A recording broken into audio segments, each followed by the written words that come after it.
Hello everyone, welcome to Chandra yes classes. This is Pooja और हम लोगों का सीटेट का सेट चल रहा था, जिसमें आज हम लोग सेट नंबर 10 को पढ़ाएंगे। ठीक है, इसके पहले मैंने 9 सेट पढ़ाया, उसको आप जाके देख लीजिए। ठीक है, आप अगर रेगुलर देखते ही रहेंगे तो भी आपका क्वेश्चन तैयार होगा, आपको पता भी नहीं चलता और वो तैयार हो जाता है। कहीं ना कहीं एग्जाम में वो हेल्प करता है। ठीक है, तो प्रैक्टिस पढ़ने से ज़्यादा इंपॉर्टेंट होता है। ओके, तो चलिए हमारा क्वेश्चन स्टार्ट होता है। फर्स्ट क्वेश्चन है, निम्नलिखित में से विटामिनों के उस सेट की पहचान कीजिए जो यकृत में भंडारित होता है। ठीक है, जो आपके यकृत में कौन से विटामिन जो आपके वसा में घुलनशील विटामिन होते हैं। तो इसी तरह वसा में घुलनशील विटामिन कौन से हैं आपके?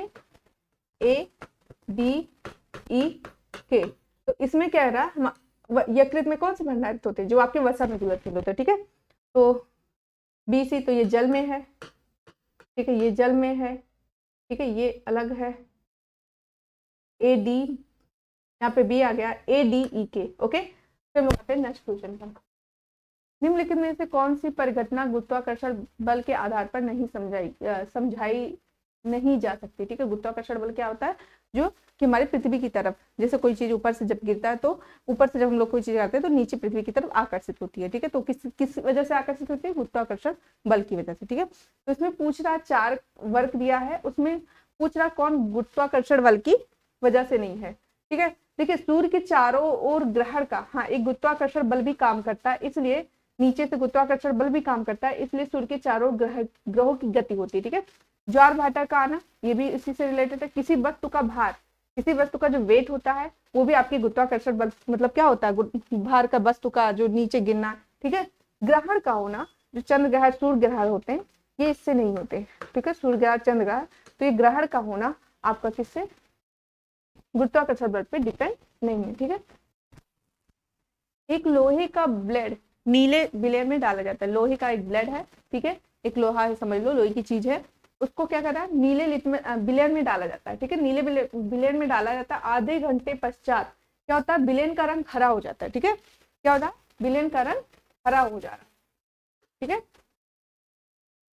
और हो गया। और एक भूरे रंग का निक्षेप ब्लेड पर देखा गया। देखिए कापर से जब, ठीक है, कापर एक लोहे के विलेन में डाला गया, आधे घंटे पश्चात विलेन का रंग हरा हो गया और भूरे रंग का निक्षेप ब्लेड पे दे। इस सूचना के आधार पर निम्नलिखित में से क्या निकालेंगे? ठीक है, देखिए हरे रंग का विलेन कापर सल्फेट है, अच्छा जो हरा हुआ है। नीले रंग का विलेन आयरन सल्फेट है। ब्लेड पर भूरे रंग का निक्षेपण कापर है। ठीक है, कापर क्या होता है? जब पानी में रिएक्शन करता है, ठीक है, तो जो नीला विलेन होता है वो कॉपर जैसे जब रिएक्शन करता है तो उसका कलर कैसा होता है? तो भूरा हो जाता है। ठीक है, ब्लेड पर भूरे रंग का निक्षेपण जंग नहीं, ये नहीं है। ठीक है, तो ब्लेड पर जो भूरे रंग का निक्षेप हो जाता है वो क्या है? कॉपर है। एक्स ग्रंथियां युग्म में उपस्थित होती हैं और रक्तचाप को नियंत्रित करने वाला हार्मोन, मतलब एक्स, इसमें जो देखिए 3 तरह के ग्रंथि है, फिर देखिए यहाँ पे एक एक्स है, एक वाई है और एक जेड है। ठीक है, कह रहा है एक्स ग्रंथियां युग्म में उपस्थित होती है, मतलब युग्म में उपस्थित होती है साथ में। ठीक है, वो ग्रंथि जो पेयर में हो, युग्म मतलब पेयर। ठीक है, पेयर की बात कर रहा है, देखिए यहाँ पे लिखा है पेयर। ठीक है, जो पेयर में प्रेजेंट हो, पेयर में उपस्थित हो, और क्या कर रहा है? और रक्तचाप को नियंत्रित करने वाला हार्मोन स्रावित करती हैं। ठीक है, ओके। अब हमें ये ध्यान देना कौन सा इसमें पेयर में है, पहला तो इसी से हम लोग को क्लियर होगा। ये हार्मोन्स को स्रावित करने का आदेश वाई ग्रंथ, और उसमें वाई ग्रंथ वो काम क्या करता है? सभी हार्मोन्स को आदेश देता है कि तुम निकलो तुम निकलो। ठीक है, सबके हार्मोन्स को मतलब कंट्रोल करने का काम करता है। कौन सा ग्लैंड है वो? ठीक है, तीसरा क्या है? जेड कौन सा है? वाई जेड हार्मोन्स को स्रावित करता है। ठीक है, वाई जेड, और जो वाई ग्रंथ है जो बता रहा, जो सबको कहता है निकलने के लिए, सबका मतलब क्या कहते हैं, मास्टर है, वो कह रहा है जेड हार्मोन्स को निकालता है। तो इसमें कौन सा पेयर में रहती है? Thyroid gland, adrenal gland. ठीक, अग्नाशय पैनक्रियाज नहीं होती है, एड्रिनल होती है। ठीक है, एड्रिनल यहाँ भी है, यहाँ भी है। ठीक, उसके बाद कह रहा है, दूसरा कह रहा है जो सबका मास्टर है, देखिए पीयूष ग्रंथ यहाँ भी मास्टर, आप मास्टर मतलब मास्टर ग्लैंड किसको कहते हैं? पीयूष ग्रंथ को, मतलब पिट्यूटरी ग्लैंड को। ठीक, जो पिट्यूटरी ग्लैंड है। तीसरा आपका वृद्धन, देखिए कह रहा है कि ये पेयर में पाया जाता है, तो यही ऑप्शन है, एड्रिनल पेयर में पाया जाता है। और पीयूष ग्रंथ जो होता है मास्टर, आपके ग्रंथ जो होता है मास्टर ग्रंथ होता है, ये सभी हार्मोन्स को कंट्रोल करता है, और जानते हैं पीयूष ग्रंथ से ही वृद्ध हार्मोन्स निकलता है। तो इसीलिए ऑप्शन नंबर 20 मिल जाएगा। ठीक है, निम्नलिखित में से कौन से लक्षण ध्रुवीय क्षेत्रों में ध्रुवीय भालू के अनुकूलन में सहायता करती है? ठीक है, जो ध्रुवीय क्षेत्र होते हैं कहाँ पे, पोलर रीजन। ठीक है, तो पोलर रीजन, हाँ जैसे यहाँ पे पोलर रीजन ये होता है आपका, ये इक्वेटर होता है, इक्वेटर के दोनों साइड जो पोलर रीजन हो रहा, उसमें पूछ रहा है ध्रुवीय क्षेत्रों में ध्रुवीय भालू के अनुकूलन में सहायता करता है। ठीक है, इसमें क्या ऐसा होता है जो उनके अनुकूलन में सहायता करता है? ठीक है, श्वेत लोमचर, ओके, व्हाइट, जो उनके व्हाइट फ्लैक्स होते हैं। तो दूसरा क्या आता है, लंबे गोल तीखे पंजे, नहीं। उसके बाद तीसरा होता है प्लेक्सस। देखिए प्लेक्सस क्या होता है, ये भी क्या होता है, और श्वेत लामचम, ये दोनों क्या होते हैं, जो ध्रुवीय क्षेत्रों में जो भालू होता है उसके अनुकूलन में हेल्प करते हैं। ठीक है, लंबे गोल तीखे पंजे नहीं। ठीक, तो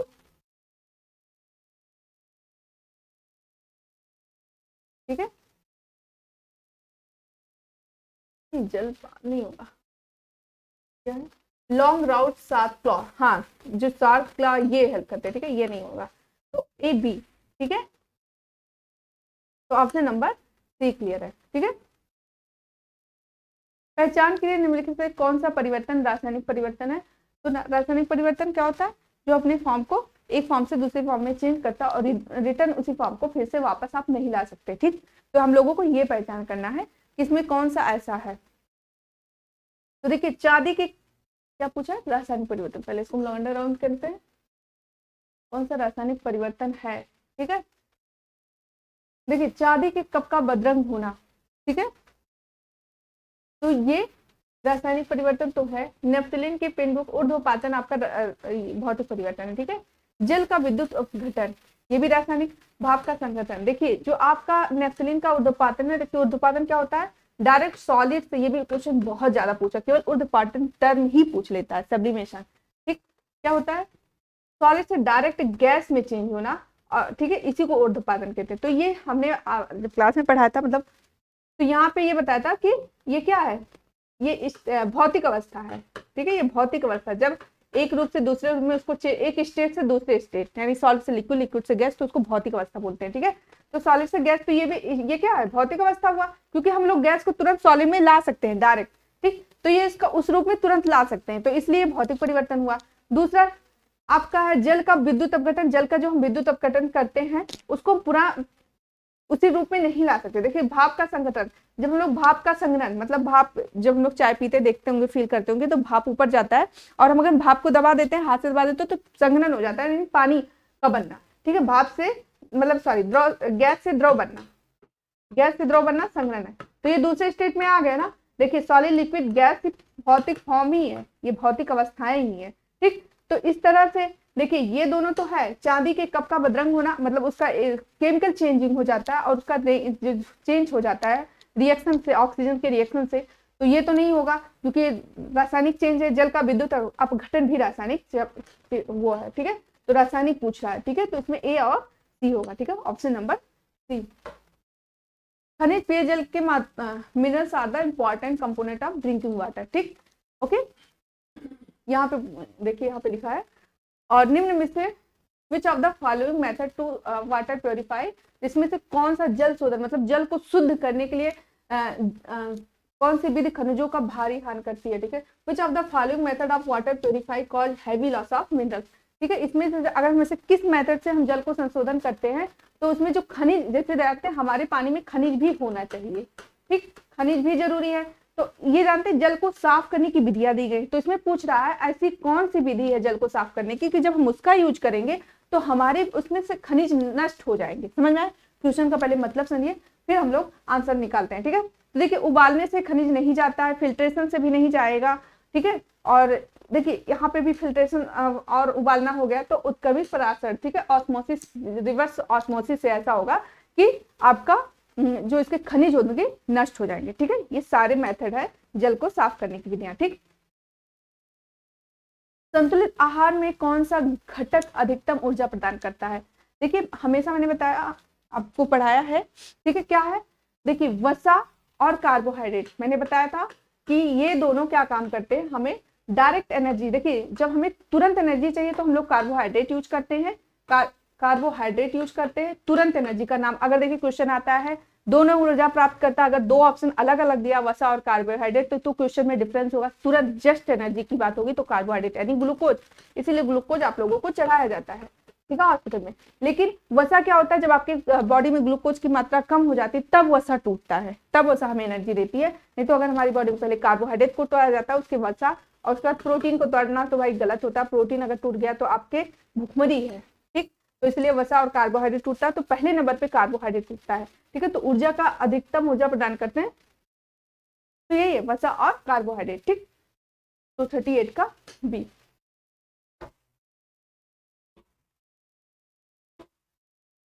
एक लड़का सड़क पर जा रहा है, जब अचानक बादलों में गड़गड़ाहट हुई तो उसे अपने आप को बिजली गिरने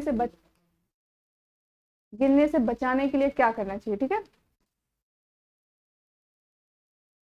एक लड़का सड़क पर जा रहा था, जब अचानक बादलों की गड़गड़ाहट हुई तो उसको बिजली से बचाने के लिए क्या करना है। पेड़ के नीचे खड़ा हो जाना चाहिए, नहीं, बिल्कुल नहीं, ठीक। चलते रहना चाहिए, क्योंकि भाई बिजली के गिरने का करंट कहीं से भी फैल सकता है, ठीक है। अगर कहीं आपके वायर करंट इलेक्ट्रिक वो खंभे हुए तो उससे भी इलेक्ट्रिक करंट आ सकती है। तो ये सब दोनों, समीप के जलाशय में बिल्कुल नहीं, यहाँ भी करंट फैलने का डर है। धरती के नीचे उकड़ू बैठ जाना चाहिए, यानी जानते एक इसका मेथड और भी है कि किसी ऐसे सेफ चीजों के नीचे बैठ जाना चाहिए, ठीक है। तो इसलिए ये तीनों गलत है, तो अपने आप ये आंसर होगा, ठीक है। Sit down on the ground, okay. ये देखिए इसकी हिंदी इंग्लिश ये है, ठीक है। क्या होना चाहिए, sit down on the ground, नीचे कहीं सेफ जगह पे बैठ जाना चाहिए, ठीक है। क्योंकि इलेक्ट्रिक करंट लोगों को देखते होंगे कि जब तेजी से बारिश होती है तो करंट से बहुत लोगों को मृत्यु होती है, तो यही होता है, क्योंकि तेजी से करंट फैलता है तो कहीं सेफ जगह खासकर। चलिए, निम्नलिखित में किस प्रकार के पोषक तत्वों के पौधे अपने वृद्धि एवं विकास के सूक्ष्म तत्व, देखिए यहाँ पे सूक्ष्म तत्व की ये सूक्ष्म लिखा, ठीक है, सूक्ष्म, ठीक, सूक्ष्म पोषक तत्व के रूप में आवश्यक होता है। देखिए नाइट्रोजन तो सबसे ज्यादा, तो ये मैक्रोमोलिक्यूल है, देखिए इसकी ज्यादा मात्रा आवश्यक होती है। सबसे ज्यादा किसकी आवश्यक होती है प्लांट को, नाइट्रोजन की ना। तो ये सूक्ष्म नहीं हुआ, मैंने बताया था, ये भी पढ़ाया आप लोगों को, मैक्रोमोलिक्यूल एंड माइक्रो बताया है। जिसकी मात्रा कम आवश्यक होती है उसको माइक्रो कहते हैं, माइक्रो मतलब कम, और जिसकी ज्यादा तो माइक्रो। तो इसमें पूछ रहा है सूक्ष्म मतलब माइक्रो पूछ रहा है, ठीक है। तो माइक्रो क्या है, देखिए नाइट्रोजन ज्यादा लगता है, फास्फोरस सुनते होंगे, नाइट्रोजन फास्फोरस कैल्शियम आता है ना, नाइट्रोजन कैल्शियम पोटेशियम, ठीक है। तो ये नाम आते हैं, तो ये सब आपके कौन से हैं, ये आपके मैक्रोमोलिक्यूल है। तो इसमें पूछ रहा है सूक्ष्म यानी माइक्रो, देखिए इधर साइड है, type of nutrients are required to the, ठीक है। तो इसमें कौन सा है, कॉपर, ठीक है, कॉपर माइक्रो मॉलिक्यूल है, ठीक है, और सब मैक्रो है। निम्नलिखित में से यूकैरियोटिक जीवों का पहचान कीजिए। देखिए प्रोकैरियोटिक जीव और यूकैरियोटिक जीव में क्या डिफरेंस है। देखिए प्रोकैरियोटिक मतलब कि जिसमें प्रिमिटिव न्यूक्लियस, जैसे आपके बैक्टीरिया वायरस इन सभी में आपके प्रोकैरियोटिक होते हैं। इसमें क्या होता है, इनका न्यूक्लियर मेम्ब्रेन वेल डेवलप नहीं होता है, सेल का न्यूक्लियर मेम्ब्रेन नहीं होता है। जैसे ये सेल में न्यूक्लियस ऐसे इसमें पड़े रहते कोई, और कोई कंपार्टमेंट इसमें जैसे सेल ऑर्गेनल्स नहीं पाए जाते हैं, राइबोसोम पाया जाता है और सभी सेल। लेकिन जो आपका यूकैरियोटिक होता है इसमें न्यूक्लियस डेवलप होता है और सभी सेल ऑर्गेनल्स पाए जाते हैं, ठीक है। तो इसका ऑप्शन कौन सा सही होगा, इसका ऑप्शन देखिए अमीबा तो यूकैरियोटिक है, लेकिन बैक्टीरिया आपका मैंने कहा इसमें प्रोकैरियोटिक में आते हैं आपके बैक्टीरिया, वायरस, ठीक है, वायरस, बीजीए, ये सब ब्लू ग्रीन एल्गी, ये सब आपके प्रोकैरियोटिक है, ठीक। तो कह रहा है अमीबा है यूकैरियोटिक, ठीक है। प्रोटोजोआ का अमीबा, पैरामीशियम, ठीक है। तो जो प्रोटोजोआंस हैं जैसे इसमें पैरा आते हैं आपके, वो क्या होते हैं, वो यूकैरियोटिक। तो अमीबा पैरामीशियम ही है, ब्लू ग्रीन एल्गी नहीं है, पैरामीशियम है। बैक्टीरिया ने मैंने पहले बताया कि 3 चीजें याद कर लीजिए, बैक्टीरिया, ब्लू वायरस और ब्लू ग्रीन एल्गी आपकी प्रोकैरियोटिक। इतना ही लेवल पूछेगा, इससे ज्यादा डिटेल नहीं पूछेगा, ठीक है, आपके एग्जाम में। तो इसका कौन सा होगा आंसर, बी। पौधों में श्वसन के संदर्भ में कौन सा सत्य है, ओके। श्वसन केवल दिन के समय होता है, श्वसन केवल रात के समय होता है, श्वसन दिन में बहुत बार क्वेश्चन पूछा है, ठीक है। तो हमेशा ध्यान दीजिए, फोटोसिंथेसिस, प्रकाश संश्लेषण, और इसमें कंफ्यूजन नहीं होना चाहिए। फोटोसिंथेसिस मैंने पढ़ा है, कुछ बच्चे कहते हैं फोटोसिंथेसिस को ही प्रकाश संश्लेषण को वो लोग रिस्पिरेशन भी समझते हैं, ठीक है। दो टर्म है, फोटोसिंथेसिस होता है डे में, और जो आपका रिस्पिरेशन होता है मतलब श्वसन होता है ये आपका होता है डे एंड नाइट, दोनों टाइम होगा, क्योंकि लोग रात को बता देते हैं या दिन में बता देते हैं, डे एंड नाइट। आप लोग कब सांस लेते हो? दिन रात, तो अपने आप को ही रख के देखो तो समझ में आ जाएगा, ठीक है। तो श्वसन दिन और रात दोनों समय होता है, ठीक है। अदिति का ब्लड ग्रुप बी है, ठीक है। कौन सा ब्लड ग्रुप है? बी। और वह हर वर्ष रक्तदान करती है। उसका रक्त निम्न में से किस ब्लड ग्रुप व्यक्ति को चढ़ाया जाता है? यानी इसका बी माइनस है, ठीक। तो देखिए जो माइनस वाले होते हैं सबको दे सकते हैं, मतलब बी जो माइनस है, जैसे अगर बी प्लस हो तो बी प्लस को ही दे सकता है, ठीक है। एक बार बी माइनस को केवल देखिए, अब यहाँ पे बी माइनस सबको दे सकते हैं, देखिए बी माइनस, केवल बी माइनस को तो दे ही दे सकता है। और बी प्लस को देखिए, ये जो बी माइनस है, माइनस वाले, अरे ये RH फैक्टर की वजह से इस पे प्लस माइनस होता है आपकी ब्लड, ठीक है, ब्लड ग्रुप पे RH फैक्टर। तो RH फैक्टर पॉजिटिव होंगे तो प्लस, और अगर RH फैक्टर निगेटिव होंगे तो माइनस। तो इसमें जब माइनस है तो इसका मतलब उसमें RH फैक्टर नहीं है, ठीक है। तो देखिए जो बी माइनस होगा वो किसको दे सकता है? बी प्लस वाले को भी दे सकता है, बी माइनस वाले को भी दे सकता है। लेकिन अगर बी प्लस है तो बी माइनस, मतलब बी माइनस बी प्लस वाले को ही दे सकता है, ठीक है। तो यहाँ पे ये पूछ रहा है कि बी माइनस है, तो देखिए बी को तो दे ही सकता है, फिर किसको देगा? बी प्लस को भी देगा, दो दे दिया। और ए बी को भी दे सकता है, क्योंकि मैंने इस पे पढ़ाया आप लोगों को ब्लड ग्रुप में कि एंटीजन और एंटीबॉडी सेम नहीं होना चाहिए। अगर एंटीजन ए है, ठीक है, तो एंटीबॉडी बी है। पढ़ाया बहुत अच्छे से, आप जाके देख लीजिए इसी चैप्टर, मतलब इसी चैनल पे, ठीक। तो देखिए एंटीजन ए है तो ए बी को भी दे सकता है, क्योंकि ठीक है, और ए बी प्लस को दे सकता है, ठीक है। जैसे एक चीज मैं यहाँ क्लियर कर देती हूँ ब्लड ग्रुप का, इसका भी क्वेश्चन आता है काफी। देखिए जो ए है ये किसको दे सकता है? ए को भी दे सकता है, बी को दे, सॉरी हाँ, ए बी को दे सकता है, ध्यान देखिए, क्योंकि इसमें भी ए है, ऐसे रख लीजिएगा, ठीक है। ओके, बी है तो ये बी को भी दे सकता है और ए बी को दे सकता है, ठीक है। इस तरह से रटिएगा, ठीक है। और अगर बी माइनस है तो सबको दे सकता है। अगर ए माइनस है तो ए प्लस को भी दे सकता है, ए माइनस को भी दे सकता है, ए बी को भी दे सकता है। और बी माइनस है तो बी प्लस को भी दे सकता है। बी, इसको समझने के लिए आप उसी चैप्टर में जाके देखिए, क्योंकि टाइम लगेगा, इसमें यहाँ पे नहीं समझा रही हूँ, ठीक है। और ए बी को दे, जैसे बी है तो इसलिए ए बी भी आएगा कॉमन, ऐसे एग्जाम में रख लीजिएगा एग्जाम, ठीक है। अगर बी है तो ए बी वाला आएगा, ए है तो ए वाला आएगा, और ए और बी अलग अलग है ही, ठीक। तो इस तरह से समझ में आएगा, ठीक। Option number D. मानव आंख का निकट बिंदु यानी स्पष्ट, हाँ, मानव आंख का निकट बिंदु यानी स्पष्ट देख पाने की न्यूनतम दूरी 25 सेंटीमीटर है। एक सामान्य मानव आंख के लिए निम्नलिखित में से कौन सा कथन सत्य है? ठीक है। रेटिना पर बनने वाला प्रतिबिंब आभासी, सीधा और छोटा होता है। नहीं, ये गलत है, सीधा नहीं होता, उल्टा होता है। रेटिना पर बनने वाला प्रतिबिंब वास्तविक होता है, हाँ, उल्टा होता है और छोटा होता है। चलिए आगे पढ़ते हैं। रेटिना पर बनने वाला वास्तविक उल्टा और बड़ा होता है? नहीं, ठीक, वास्तविक होता है, उल्टा होता है और सीधा होता है, उल्टा होता है, छोटा होता है। रेटिना पर बनने वाला प्रतिबिंब आभासी, सीधा और बड़ा। तो ऑप्शन नंबर बी सही है, ठीक। निम्नलिखित में से कौन सी युक्ति अपने कार्य में विद्युत धारा के चुंबकीय प्रभाव के सिद्धांत में प्रयोग नहीं कर सकती? ठीक है, देखिए जैसे जब कैसे, जैसे एक इलेक्ट्रिक करंट का एक इन्वायरमेंट हो, ठीक है, तो किसमें ऐसा होगा? मोटर में, जनित्र में, जनित्र मतलब जनरेटर में, हाँ ठीक है, विद्युत हीटर में और विद्युत घंटी में, ठीक है। तो आप विद्युत हीटर में जानते हैं क्या कह रहे हैं, चुंबकीय प्रभाव के सिद्धांत का प्रयोग नहीं कर सकते। देखिए मोटर में होता है इलेक्ट्रिक करंट, ठीक, आपके जनरेटर में भी होता है, विद्युत हीटर में नहीं होता, और आपके विद्युत घंटी में भी होता है, ठीक है। तो सिद्धांत नहीं प्रयोग करता, तो ऑप्शन नंबर सी। निम्नलिखित में से कौन सा नाइट्रोजन स्थितीकरण की परिघटना का सही वर्णन करता है, यानी नाइट्रोजन फिक्सेशन? ठीक है, अमोनिया का नाइट्रेटो और नाइट्रेट में परिवर्तन, ठीक है, इसमें दे रहा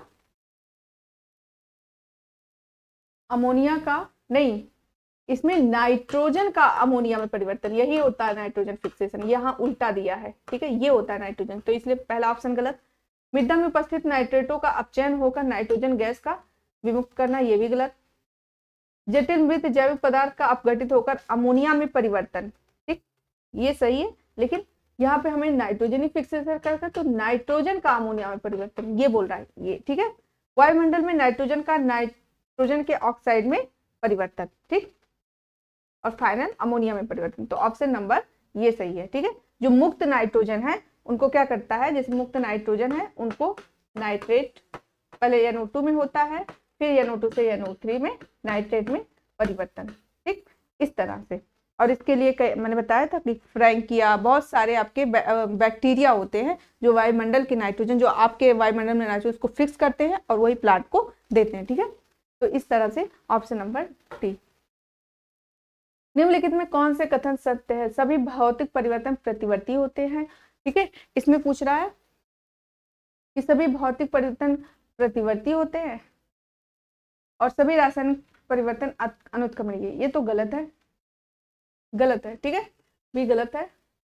और सभी भौतिक क्या है, all physical state are reversible, ठीक, सभी भौतिक परिवर्तन परिवर्ती होते, सभी नहीं होते हाँ, लेकिन मोस्टली होते हैं, ठीक है। और सभी रासायनिक परिवर्तन ऑल केमिकल इरिवर्सिबल,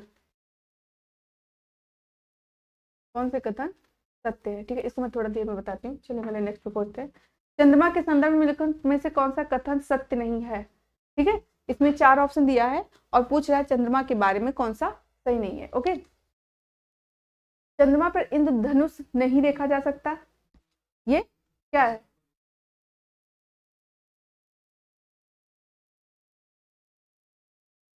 चंद्रमा पर इंद्रधनुष नहीं देखा जाता, मतलब कौन सा कथन सत्य नहीं है, ठीक है, कौन सा कथन सत्य नहीं है, सत्य नहीं है, ओके।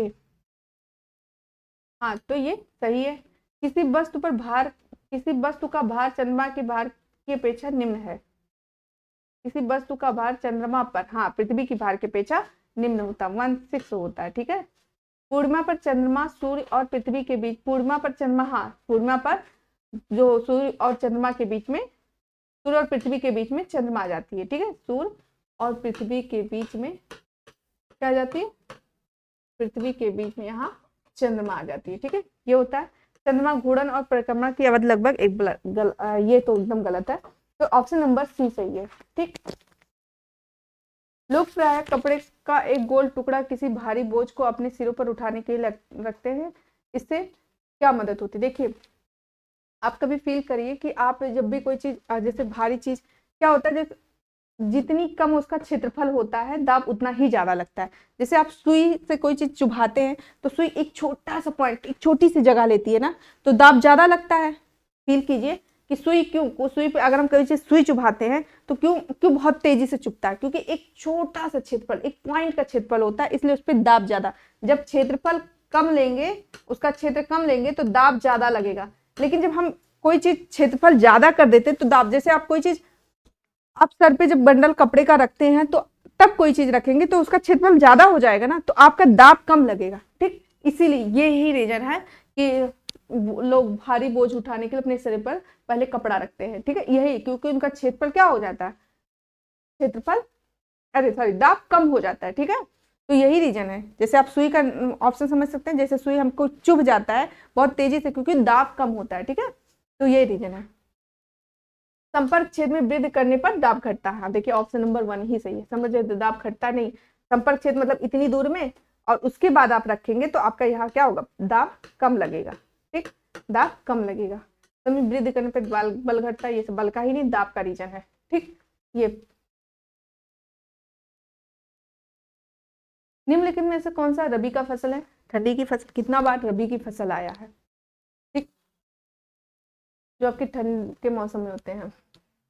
गेहूं सरसों पहला ही लग रहा है, और भी पढ़ लेते हैं। सरसों तो है, धान नहीं है, धान नहीं है, मटर है, ठीक, मक्का नहीं है, मटर है, तो ये पहले है, पहले में गेहूं और सरसों। निम्नलिखित में कौन सा विकल्प एक खुले सिरे वाले प्रश्न का, हमेशा खुला सिरा मतलब सोचने के कई मेथड, सोचने का एक विस्तृत तरीके से आप सोच सके, उस क्वेश्चन का आंसर दे सके, ठीक है। अब इसको हम लोग पढ़ लेते हैं। मानव की कलाई में किस प्रकार की हड्डी बनी हुई? इसका ऑप्शन 1 एक ही आंसर होगा, तो ये तो ओपन का है नहीं। क्या सभी पशुओं में हड्डियां होती हैं? हाँ होती हैं, इसका आंसर हाँ आएगा। तो बहुत ज्यादा विस्तृत आंसर आप नहीं लिख सकते, भिन्न प्रकार के पशु किस प्रकार एक स्थान से दूसरे स्थान तक स्थानांतरण करते हैं? इसको आप अपने तरीके से लिख सकते हैं, सबका अपना अपना तरीका होगा, सब अपने विचारों से लिखेंगे, जहां भी हम अपने विचारों को अच्छे से यूज कर सके वही ओपन माइंड का क्वेश्चन होता है। ठीक है, चूल जोड़ यानी हाउ टू द, अच्छा यहाँ पे हिंज जोड़ कह रहा है। ठीक है, चूल जोड़ किस प्रकार हिंज जोड़ से भिन्न है, तो इसमें भी हम दूसरा आंसर देंगे। तो इस तरह किसमें बहुत ज्यादा तरीके से सोच रहे हैं, भिन्न प्रकार के पशु किस प्रकार एक स्थान से दूसरे स्थान तक, तो हम सभी पशुओं का अपने बारे में जो कुछ हम फील करते हैं अपने तरीके से आंसर देंगे। ठीक है, तो ज्यादा डिटेल आंसर किसमें दे सकते हैं, ओपन माइंड से हम किसमें आंसर दे सकते हैं, ऑप्शन नंबर सी। निम्नलिखित में से कौन सा प्रश्न छात्रों में निगनात्मक, ठीक है, तर्क विकसित करने के लिए उपयुक्त है? ठीक है, निगनात्मक, डिडक्टिव, ठीक है, डिडक्टिव रीजनिंग विकसित करने का कौन सा तरीका है? ठीक, अंतः श्वसन के दौरान मध्यपट संकुचित क्यों होता है? ठीक है, नहीं ये गलत है।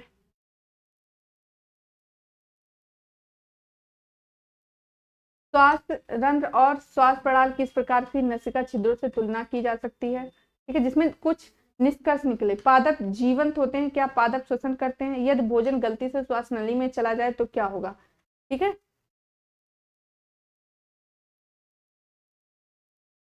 तो इसमें ऑप्शन नंबर सी लग रहा है। ठीक है, जहाँ तर्क वितर्क होता है। अंतर श्वसन के द्वारा क्यों होता है? जानते, जब आप खुद का तर्क करें। ठीक है, पादप जीवंत होते हैं तथा यहाँ पे plant are alive, do plant respire. ठीक है, तो इसका ऑप्शन नंबर सी होगा। और साधन की अवधारणा को पेश करने के लिए निम्नलिखित में से कौन सा सबसे ज्यादा उपयुक्त संसाधन है? ठीक है, अवसाधन। Which are the following most suitable resource for the introduction the concept of sedimentation? अच्छा, ठीक है, सेडिमेंटेशन का सबसे अच्छा उदाहरण क्या है, जो नीचे इकट्ठा हो जाए। ठीक है, तो देखिए फिल्टर पेपर, नहीं फिल्टर पेपर से क्या सेडिमेंटेशन आप कर सकते हैं? और साधन जो चीजें पानी में भरे गिलास में एक पत्थर डाल दो और यहाँ पे नीचे इकट्ठा हो जाता है, तो इससे बेटर मटमैले पानी का एक गिलास ये नहीं होगा। ठीक है, तेल और पानी का मिश्रण, ये तो तेल पानी का मिश्रण इसका एग्जाम्पल नहीं है। ठीक है, फिल्टर पेपर बिल्कुल पानी से अवसाधन मतलब जो नीचे इकट्ठा हो जाता है, ऊपर पानी, अलग अलग चीजें जो अलग अलग बाहर के हो। ठीक है, पानी से भरे गिलास में एक पत्थर डाल दो और नीचे वो तली में बैठ जाता है। ठीक है, तो ये अवसाधन का बेस्ट एग्जाम्पल है। निम्नलिखित में से कौन सा विषय सिमुलेशन सॉफ्टवेयर द्वारा सबसे अच्छी तरह से सिखाया जा सकता है? Okay, which of the following subject can be best taught by simulation software? Okay, ठीक है, यहाँ पे हम लोगों को ये पूछ रहा है कि सिमुलेशन सॉफ्टवेयर द्वारा हम कौन सी चीज बहुत अच्छे से सिखा सकते हैं। ठीक है, एक असमतल सतह पर गेंद को लुढ़कते हुए रुक जाने की दूरी का प्रेक्षण करना। ठीक है, तराजू का प्रयोग करते हुए विभिन्न वस्तुओं के भार नापने का प्रयोग करना। ठीक है, हमें सॉफ्टवेयर का प्रयोग करते हुए काम करना, दिमाग में अपने ये डालिए। ठीक है, पहियों के साथ या उनके बिना कुर्सियों को धकेलने का प्रभाव, ऊंचाई से फेंकी गई गेंद के प्रक्षेप पथ या प्रक्षेप करना। ठीक है,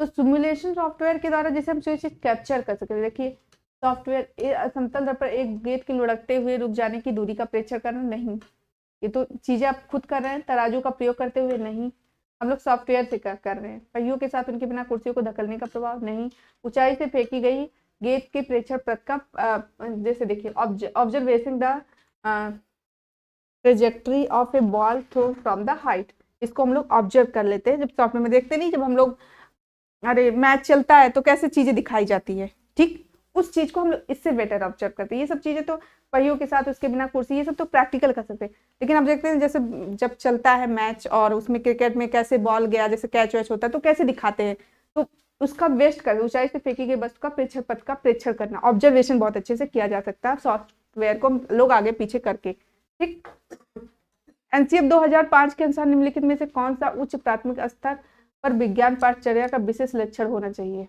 ठीक, इसमें पूछ रहा है एनसीएफ के अकॉर्डिंग कि पाठचर्या, विज्ञान पाठचर्या का विशिष्ट लक्षण क्या होना चाहिए। ठीक है, तो हम लोग पढ़ते हैं, विज्ञान को भौतिक, रासायनिक, और जीव विज्ञान जैसे विभिन्न विषयों के रूप में पढ़ाना शुरू करना चाहिए। विज्ञान के विषय वस्तु को माध्यमिक स्तर में विज्ञान के तंत्र में स्वीकार करना चाहिए। अकादमिक और व्यावसायिक धाराओं के बीच में कड़ा पृथक्करण होना चाहिए। वैज्ञानिक संकल्पनाओं तक मुख्यतः गतिविधियों प्रयोगों द्वारा पहुंचाना चाहिए। ठीक है, क्या कर रहा है देखिए, ये सारे विषय को इसमें इंक्लूड करने की बात कर रहा है विज्ञान के, इसमें माध्यमिक स्तर पर पढ़ाने की कह रहा, विशिष्ट लक्षण पूछ रहा है। ठीक है, अकादमिक और व्यावसायिक धाराओं, ये तो जनरल लक्षण हो गया। विशिष्ट मतलब मेन हमारा क्या फोकस है, वैज्ञानिक संकल्पनाओं तक मुख्यतः गतिविधियों और प्रयोगों द्वारा पहुंचाया जाना। ठीक है, जो हमारे वैज्ञानिक तर्क है, वैज्ञानिक जो संकल्पना है, जो सोच है, उसको सभी ठीक है गतिविधियों द्वारा प्रयोगों द्वारा लोगों को तक पहुंचाना जाना चाहिए। ये विज्ञान का यूज होना चाहिए। ठीक है, हमारे पाठचर्या में, यानी हम लोग वैज्ञानिक थिंकिंग रखें और ये सब चीजें वैज्ञानिक थिंकिंग को, ठीक है, संकल्पना को गतिविधि द्वारा मतलब एक्टिविटी द्वारा प्रयोग द्वारा लोगों को तक पहुंचाना ही एनसीएफ 2005 का उद्देश्य है। निम्नलिखित में से कौन सी रणनीति विज्ञान शिक्षा में शहर गांव के बीच खाई को समाप्त करने में मददगार सिद्ध नहीं है? ठीक, निम्नलिखित में से कौन सी रणनीति विज्ञान शिक्षा में शहर गांव के बीच खाई को समाप्त करने में मददगार नहीं है? ठीक है, यानी 3 मददगार है, 1 निगेटिव आंसर। पाठचर्या में ग्रामीण जीवन को शैली को प्रतिबिंबित करना, ये तो पॉजिटिव ही है। ठीक भाई, दोनों में अंतर नहीं दिखाना है। ठीक है, दूसरा, भोजन जैसे मुद्दों को किसी अर्थव्यवस्था के संदर्भ में पढ़ाना, ये भी ठीक है। अभी निगेटिव आंसर नहीं आ रहा है। कलेक्टर और ब्लॉक स्तर पर विज्ञान कैंपों और प्रदर्शनियों का आयोजन, ये भी परफेक्ट आंसर है। ग्रामीण स्कूली पाठचर्या को अपेक्षा के सरल संकल्पनाओं पर आधारित करना, ये नहीं बताना कि तुम गांव के हो तो तुम बहुत सरल चीजें पढ़ो, ये सब यहाँ निगेटिव आंसर आ गया। ठीक, तो इसलिए ऑप्शन नंबर 56 का डी है। विज्ञान के शिक्षण और अधिगम के संदर्भ में निम्नलिखित में से कौन सा एक वांछनीय प्रक्रिया नहीं है? ठीक है, विज्ञान के शिक्षण और अधिगम वांछनीय प्रक्रिया नहीं है। देखिए, which of the following is not a desirable process in the context of the teaching and learning of science? Not desirable। ठीक है, ओके, तो इसमें कौन सा नहीं है? एक नहीं होगा और 3 है, यानी 1 निगेटिव आंसर, 3 सही। जहां भी आवश्यकता वहां अन्य विषयों में प्रचुर मात्रा में उदाहरण और अंतर्दृष्टि का प्रयोग करना चाहिए। ठीक है, ये सही है। अधिगम में जहां जरूरत हो हमें वहां उदाहरण के साथ और क्या कहते हैं, ठीक है, और कई मेथडों के साथ हम लोगों को अंतर्दृष्टि का प्रयोग करना चाहिए। ध्यान छात्रों से सही उत्तर प्राप्त करने होने चाहिए, गलत उत्तरों पर नहीं। गलत बात है, अगर हम उसके सही उत्तर का ही केवल उम्मीद करेंगे तो गलत उत्तर वो कुछ बता ही नहीं पाएगा। ठीक है, तो यहाँ ये निगेटिव आंसर हो गया। ठीक, पहला ही निगेटिव आंसर। बच्चा जो भी बताए, जो भी उसका पुराना ज्ञान हो, जब आप उसका पुराना नॉलेज जानेंगे तभी आप नया पढ़ा पाएंगे, तभी उसके ज्ञान को जानते हुए आगे हम कंटिन्यू कर पाएंगे। इसलिए पहले हमें जानना होगा, ये नहीं कि तुम सही ही बताओ गलत नहीं। तो यहाँ पे गलत बात है, ये निगेटिव आंसर यही दिख गया। मुक्त क्रीड़ा और खुले अन्वेषणों को महत्व देना चाहिए, सही बात है। बच्चों को खूब खेलना में, केवल पढ़ाई पे फोकस नहीं करना चाहिए। मैं ये बात मानती हूँ कि पढ़ाई के साथ साथ हम लोगों को अदर एक्टिविटी करना चाहिए। संकलात्मक स्पष्टता को बढ़ाने के लिए स्थानीय संदर्भों का प्रयोग करना चाहिए। ठीक है, तो ये भी सही है, यानी ऑप्शन नंबर बी गलत है। विभवांतर की संकल्पना समझाने के लिए एक शिक्षिका पानी की टंकी का उदाहरण देती है जिससे पानी उच्च दबाव से निम्न दबाव की ओर गति करता है। ठीक है, मतलब ये बता रहा है विभवांतर। ठीक है, संकल्पना को समझाने के लिए एक शिक्षिका पानी की टंकी का उदाहरण देती है जिसमें पानी उच्च दबाव से निम्न दबाव की ओर। ठीक है, तो यह अनुदेशन, ये मतलब ये क्या बताना चाह रही है बच्चों को, यहाँ पे बच्चों को का ये अनुदेशन युक्त का प्रयोग कर रही है। कौन सी, ये कौन सा, मतलब ये जो बच्चों को बता रही है ये कौन सा क्वालिटी उसमें डेवलप कर रही है। ठीक है, तो तर्क देना, तुल्य रूपता, ठीक है, वास्तविक वस्तुएं, खुले सिरे के सवाल। तो सवाल तो नहीं है यहाँ, पहले काम काट दो। वास्तविक वस्तु का यहाँ कोई नहीं मतलब है, तो प्रयोग हो रहा है, तो ये भी काट दो। बचा आपका तर्क देना और तुल्य रूप। ठीक है, तर्क जब हम लोग किसी कॉन्सेप्ट को क्लियर करने के लिए कहते हैं, जैसे प्रूव करने के लिए कहते हैं, हम अपना उसमें कुछ तर्क नहीं, उसमें बता रही है। ठीक है, मतलब विभवांतर को समझाने की एक संकल्पना दे रही है। ठीक है, पानी का टंकी उदाहरण, पानी की टंकी का उदाहरण देती है जिससे पानी उच्च दबाव से निम्न दबाव, तो तुल्य रूप कर रही है, ठीक है, तुलना कर रही है, ठीक है, इक्विवेलेंस बता रही है, ठीक है, तुल्य रूपता होगा, क्योंकि ऐसे आप ऑप्शन काट दीजिए तो यही तो बच रहा है, तर्क है वास्तविक वस्तु बिल्कुल गलत होगा, खुले सिरे का सवाल ही नहीं पूछा जाए, खुले सिरे के सवाल जब हम पूछे कि ये कैसे होगा और आप खूब अच्छे से जवाब दो, तो ये जब ये कट गया तो यही तो बच रहा है, ऑप्शन ऐसे निकल जाएगा। उपचारात्मक शिक्षा आयोजित करने में निम्नलिखित में सबसे महत्वपूर्ण बिंदु क्या है, ठीक, जो उपचार जैसे प्रगति, जिस बच्चे का उपचार करना है, मतलब जिस बच्चे में क्या होता है, जैसे बच्चों का कोई प्रॉब्लम हो, उनको पहले हम उनकी व्यक्तिगत गति पे ध्यान देंगे, उसके बाद उच्च उपचारात्मक शिक्षक देंगे, ठीक है। तो इसमें क्या है, अच्छा यहाँ देखिए, प्रगति की व्यक्तिगत दर पर ध्यान देना, यानी व्यक्ति जो है उसकी व्यक्तित्व के, मतलब उसका जो क्या कहते हैं उसको, उसकी पर्सनालिटी को पढ़ना, ठीक है। हाँ यहाँ देखो लिखा, paying attention on the individual rate of the progress, उस बच्चे का जो इंडिविजुअल उसका प्रोग्रेस है, देखिए अब यहाँ संदेश समझ में आ रहा है, बच्चे के इंडिविजुअल प्रोग्रेस पे, जैसे कैसा वो प्रोग्रेस कर रहा है, पहले उसकी क्या कमियां, पहले बच्चे उसको पढ़ेंगे फिर हम उपचार देंगे ना, बिना कंडीशन जाने हम उपचार कैसे दे दें। तो सबसे पहले उस व्यक्ति की मेन प्रॉब्लम क्या है उसको पहले हम लोग समझेंगे, उसके अकॉर्डिंग हमें उस पर निदान करना है, ठीक है। कई सामूहिक गतिविधियों का समावेश सबसे महत्वपूर्ण पूछा, ये सब भी है। संपूर्ण पाठ्यक्रम का समापन, ये तो गलत है, ये उसमें भी नहीं आ रहा। परीक्षा के पैटर्न पर ये भी बिल्कुल नेगेटिव, इसी दोनों में है, लेकिन कह रहे दोनों में सबसे इंपॉर्टेंट तो ये है। कक्षा परख के दौरान ड्यूरिंग क्लास टेस्ट, ओके इसका इंग्लिश होगा ड्यूरिंग क्लास टेस्ट, रीना पाती है कि अधिकांश विद्यार्थियों ने एक अवधारणा आधारित प्रश्न के लिए गलत उत्तर लिखा है। ओके, निम्नलिखित में से कौन सी रणनीति इस समस्या को संबोधित करने में सहायता करती है, एक बार इंग्लिश में पढ़ लेते हैं। During class test Reena find that most of the student have written wrong answer, उन्होंने पाया कि बहुत सारे स्टूडेंट रॉन्ग आंसर लिख रहे हैं for a concept based question, ठीक है, यानी बच्चों का कॉन्सेप्ट नहीं क्लियर है। कॉन्सेप्ट जब तक क्लियर होगा, आप किसी भी तरीके से क्वेश्चन पूछे तो बच्चा आंसर देगा। पहले हम लोग क्वेश्चन पढ़ते हैं, which of the following strategy can be have to addressing this problem, okay. तो उसने पूछ रहा है कि इसमें कौन सी रणनीति होगी जो बच्चों की समस्या को संबोधित करने में सहायता कर सकती है, ठीक है, यानी बच्चों कॉन्सेप्चुअल, बच्चों को कॉन्सेप्ट पढ़ाया गया, जैसे कोई कॉन्सेप्ट पढ़ाया और उससे रिलेटेड बच्चे आंसर गलत कर रहे हैं, ठीक है। तो इसमें क्या हो रहा है, विद्यार्थियों को पढ़ने समझने के अच्छी तरह याद कर प्रेरित करना, बिल्कुल गलत, याद नहीं करना उसको, कॉन्सेप्ट जब तक नहीं समझ पाओगे, अब कभी हम तो याद कर, मतलब अपना सबका होता है याद करके कोई आंसर नहीं, बिना कॉन्सेप्चुअल आप आगे नहीं बढ़ सकते, ठीक है। अभिभावक शिक्षक बैठक की व्यवस्था कर विद्यार्थियों को अगले परख की तैयारी, बिल्कुल निगेटिव आंसर, हमें बच्चे को समझना, बच्चे की प्रॉब्लम जानेंगे, ठीक है।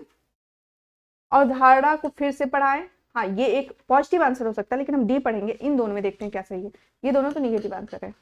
अवधारणात्मक रिक्तिकाएं खोजकर फाइंड, हाँ यहाँ देखते हैं, find perceptual gaps and teach the concept accordingly, ठीक है। क्या करेंगे, उनकी क्या प्रॉब्लम है, अवधारणा को फिर से पढ़ाई, ये पॉजिटिव आंसर हो सकता है, लेकिन हम क्यों नहीं समझ नहीं पाए। अवधारणा की रिक्तिकाएं, अवधारणा रिक्तिका मतलब कि बच्चे कहाँ नहीं समझ पाए, पहले हम ये जाने, ठीक, खोज कर उनके अनुरूप अवधारणा का शिक्षण करें। जैसे हम लोग पढ़ा दिए, हम लोग बहुत अच्छे से दोबारा पढ़ा दिए, लेकिन बच्चा कहाँ फंस रहा है, किस जगह वो कॉन्सेप्ट नहीं समझ में रहा, पहले हम ये जानेंगे, ठीक है। हम दोबारा पढ़ाएंगे, ये भी पॉजिटिव आंसर हो सकता है, लेकिन अगर क्वेश्चन देख के अकॉर्डिंग देखा जाए तो उनकी जो कॉन्सेप्ट कहाँ नहीं समझ पा रहे हैं उसको पहले जानेंगे, फिर उसके हिसाब से जो कॉन्सेप्ट हम नहीं समझ पाए उस पर फोकस करेंगे, ठीक है। तो इसलिए आंसर नंबर डी सही है, ठीक है। तो ये आपके 60 क्वेश्चन थे और आज के क्लास में यही फिनिश करती हूँ और फिर इसके आगे मैं नेक्स्ट क्लास में आपसे मिलती हूँ। Okay, thank you.